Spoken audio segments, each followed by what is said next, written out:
Football's Champions League winners Paris Saint-Germain are heading home after beating Arsenal in Saturday's final. Thousands are gathering in the French capital, where the players are to be received by the President, Emmanuel Macron. Now, the match against Arsenal was decided by a penalty shootout, with the score at 1-1 after extra time, PSG winning 4-3 on penalties.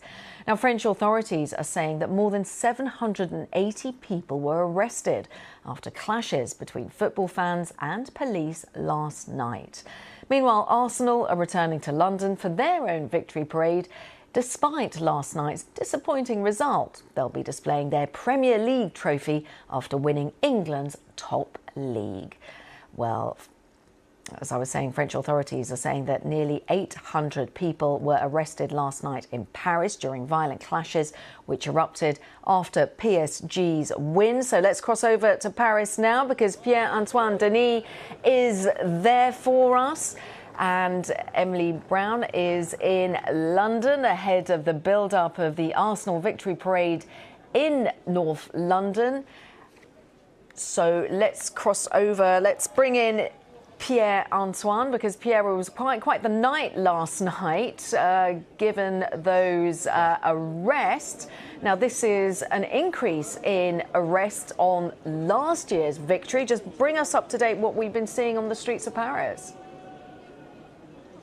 Yeah, absolutely, Kasia. So personally, we've seen huge celebrations all across the evenings. Now, there were several flashpoints in different areas in the city, especially around the Arc de Triomphe and the Champs-Élysées Avenue, where people were clashing with police quite heavily. Now, obviously, this number of arrests also took place, many arrests also took place near the Parc des Princes, which is in the southwestern part of town. Many of these arrests were controlled by the police. That's according to the words of the Interior Minister, Laurent Nunez, who had a presser about an hour or so ago, saying that overall the situation was very much under control by the police officers.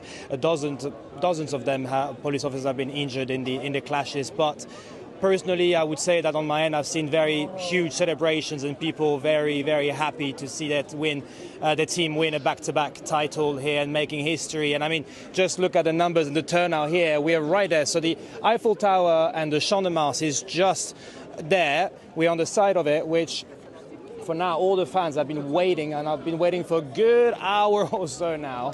And this is going all the way down there. We're expecting around 100,000 people today to celebrate the players that would arrive in the afternoon. They're currently flying from Budapest back to Paris, and they will be celebrating with their players. They wanted a change from last year when they paraded across the Champs-Élysées, and then now they'll be in front of the Eiffel Tower, which obviously is the symbol and on every single shirt that we're seeing here. And so the turnout has been absolutely immense. People have been gathering here for a few hours and telling me simply that they are so excited about today. They want to see their players again. They've made history. They've won back-to-back European titles, something that only Real Madrid, the mighty Real Madrid, have been able to do.